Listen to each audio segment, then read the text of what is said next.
So it's June 9th, and the guy who opens up the pool is on his way to uncover the pool.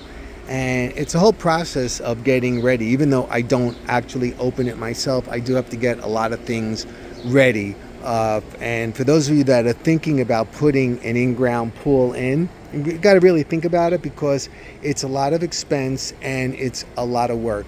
I mean, a lot of people are doing salt water pools. We still, have the chemical pools. And with that comes, a lot of the water testing, and all of the chemicals are very expensive, as well as everything else, like the liner and the cover, and the guy coming to open and close and whatnot. And there's always something, that happens. Like, you can see one of the handles right there blew off during the winter. So I've been trying to track that down today, to no avail. I've not been able to find one, so I'm just going to have to order it, unless when he comes, he has one himself. This is diatomaceous earth, and this goes into the filter and it captures the impurities in the water.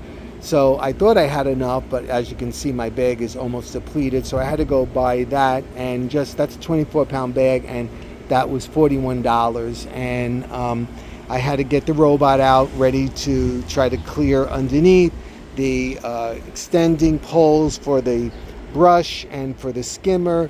This, I guess, got dry rotted over the winter. That has to be replaced as well.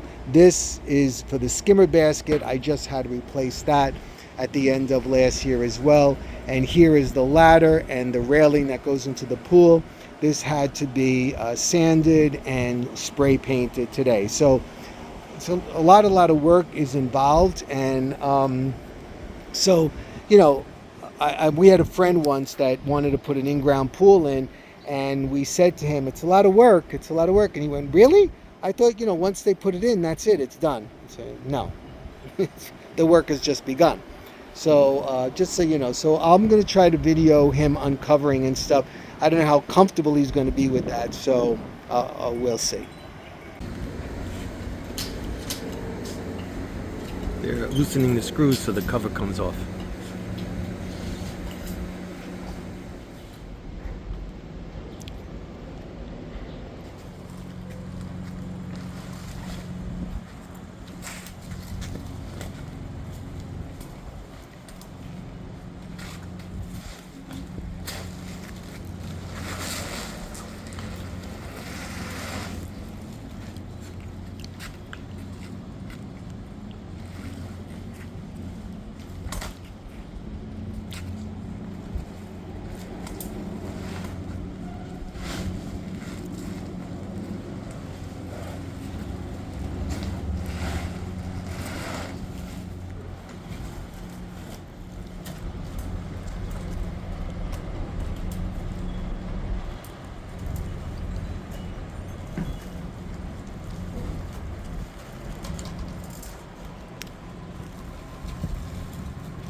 There's a leak right here as the pipe enters into the filter.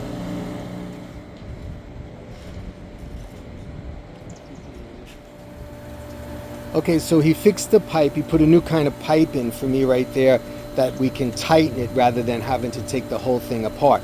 So that was an additional $50. And I'll share with you, the pool cost $350 to open, so that was a total of $400. And if I would have had them vacuum the pool out, it was an additional $150. So I opted to do that myself.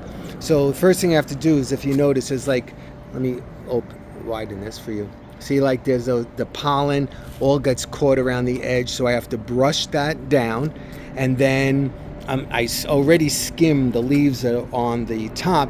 Next thing in will be to put the robot to clean the bottom and the sides.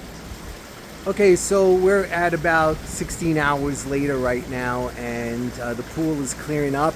I still have some, skimming to do, especially since I just put the waterfall on and it put a lot of the needles from the tree in the water, so I had to skim it again. But the robot's doing a good job cleaning up the bottom. I have to get into the corners, and now my next trip is to the pool store.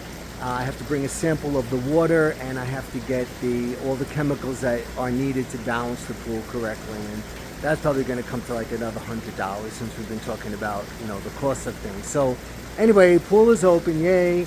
It's freezing, but it is open. All right, everybody. Thanks for stopping by today, and I hope you're doing well, and I'll be seeing you soon. Bye-bye.